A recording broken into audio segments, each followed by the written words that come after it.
People wanted to jump down my throat when I said that other races of men, particularly these men, love dark-skinned black women the most. And not only am I here to double and triple down on what I said, but I'm also here to say that I am not fully pro-black. I am pro-black woman. There is a big difference.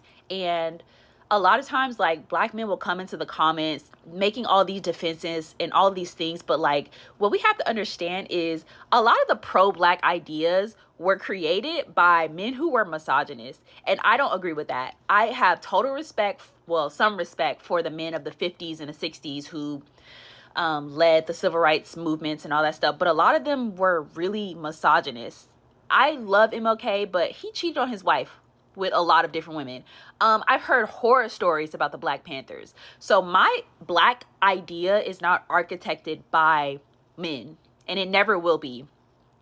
Now, I'll be honest, most of the books that I've read, like I've read Roots, I've read Copper Sun by Sharon Draper, but I haven't read a whole lot of black literature. So if you have black literature that is created by liberated black women who are not male-centered, I would love to read it, because I do recognize that I need to work on my ideas, but I stand by what I said. I see white men loving dark-skinned black women the most. When I traveled to Asia and I saw interracial couples, the women who got to wear their hair exactly how they wanted to wear their hair and still look beautiful and still feel beautiful, every single one of them, their 4C hair, every single one of them had a white man on their arm. And I'm not here to say that that's the best form of love that a black woman can experience. But what I am trying to say is, like, the stats are not looking good for black men. So I know that y'all get mad in the comments and you want to talk about how I'm whitewashed and whatever. I'm half African, half African American from Memphis, Tennessee. I know my history, I know my culture, and I'm here to say that I am not interested in taking leadership from a black man. I am not interested in taking pro-black leadership from a black man. I don't believe in it. Now, one black man I think I can get behind is Malcolm X. From what I've heard, I can tell that he really loved black women. And I recognize that. I want to get more into his literature, but I am not willing to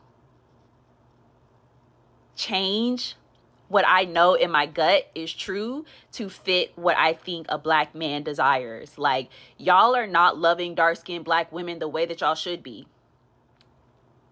Y'all are not. Because if y'all did, we wouldn't be in these shitty situations. We would be able to depend on y'all. Not even me, but like women darker than me. Whatever. It's not all about skin tone. What I'm trying to say is we have to like reconstruct our entire idea of what it means to be black.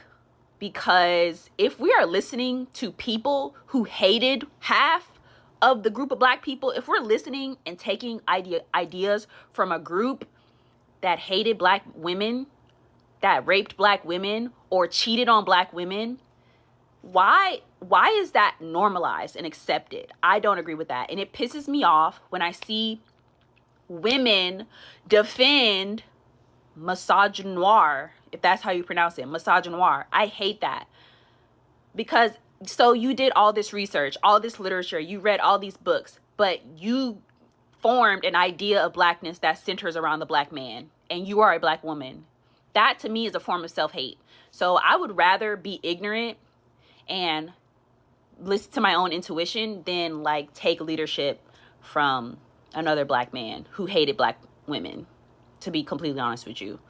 And we don't even know what liberation looks like for black women being centered. We still have not got to that part of history yet. So really, we don't even know if the civil rights era did us the most good. We don't even know what the best form of community could be, because black women are still being oppressed and not seen and not heard and not valued. And I don't fuck with that. I don't fuck with that at all.